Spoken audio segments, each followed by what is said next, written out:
This is the male reproductive system.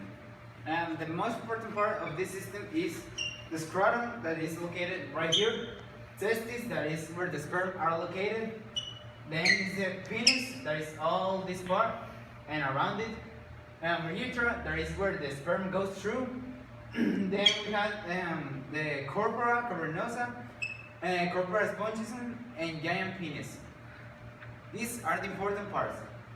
Then we have the genital tract. And the most important part right here is the ejaculation. It's where the semen has to clear out. So during ejaculation, sperm leave the penis in a fluid called semen. The seminal vesicles, the prostate gland, and the bulbar glands add secretions to semen. The seminal vesicles lie at the base of the bladder, and each has a duct that joins with a deferens. The prostate gland is a single donut-shaped gland that surrounds the upper part, this part, that surrounds the upper part of the urethra, just below the urinary bladder.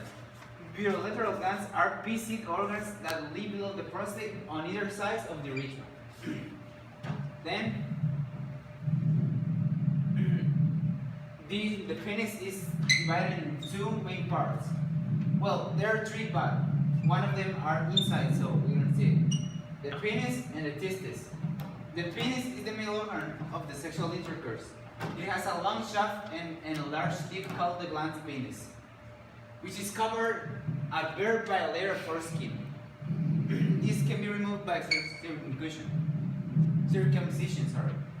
And the testes are the male gonads that make sex hormones and produce sperm. They are found inside of the scrotum, which lie outside of the abdominal cavity. The testes develop within the abdominal cavity by descending to the scrotal size during the last 2 months of fetal development. If they fail to descend properly, male infertility will result because the internal temperature of the body is too high to produce viable sperm.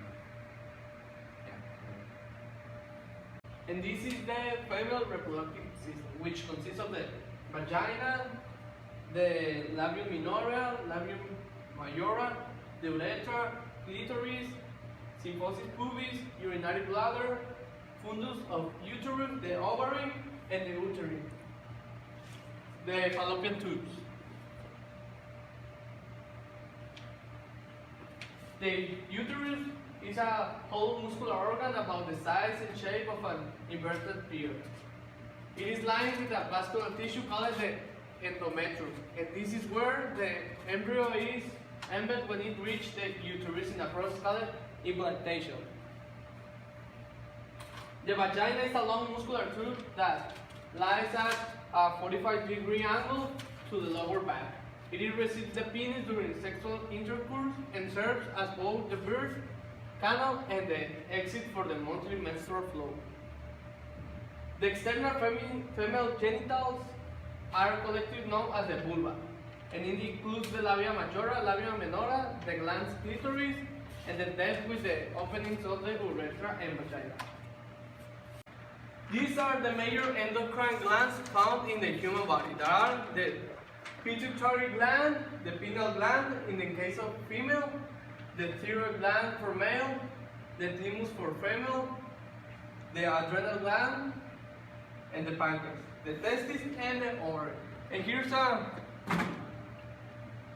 description of each one. The hypothalamus is a part of the brain and functions as an integrating center that helps maintain homeostasis by regulating hunger, sleep, thirst, body temperature, and water balance. The pituitary gland is an endocrine gland that can be divided in the posterior and anterior pituitary glands. Neurons in the hypothalamus called neurosecretory cells produce the hormones, antidiuretic hormone, and oxytocin.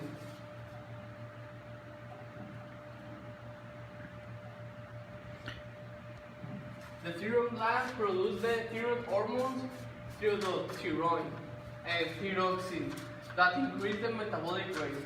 They do not have singular target organ, but rather they stimulate most cells of the body to metabolize more glucose and utilize more energy. The parathyroid glands are are four, which are embedded in the posterior portion of the thyroid gland, secrete parathyroid hormone, which causes calcium blood levels to increase and blood phosphorate levels to decrease.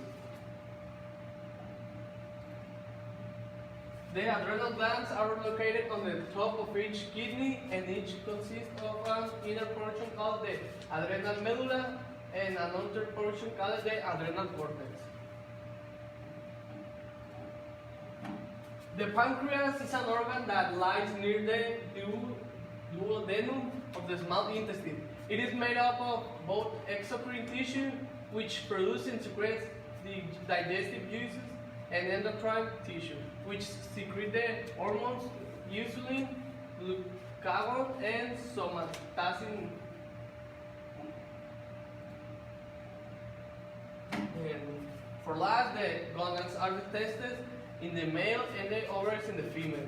Both are under the influence of the gonadotrophic hormones and LH, causing the test to produce sperm, and the hormone testosterone, and the ovaries to produce eggs, and the female sex hormones estrogen and progesterone. These are the birth control methods. They are ordered by less effective to more effective. In this part, we have the spermicides. This consists of all they do is kill sperm. They eliminate. Then we have male condoms and female condoms. The property of this one is to block the pass of the sperm. Then we have injectables, LAM, pills, patch, and vaginal ring.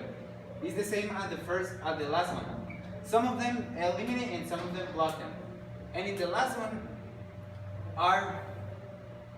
they eliminate the sperm and they impede fertilization. The uterine cycle. The female hormones estrogen and progesterone produced by the ovaries during the ovarian cycle affect the endometrium, causing the uterus to undergo the cyclic change known as the uterine cycle.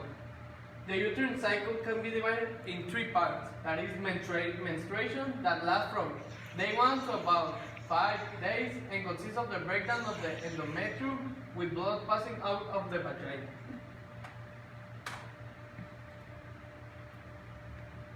The proliferative phase is from day 6 to 13 and consists of the build-up of the endometrium, which becomes more vascular and glandular. The secretory phase is from day 15 to 28 and it consists of the endometrium doubling or tripling in thickness and uterine glands producing a thick mucous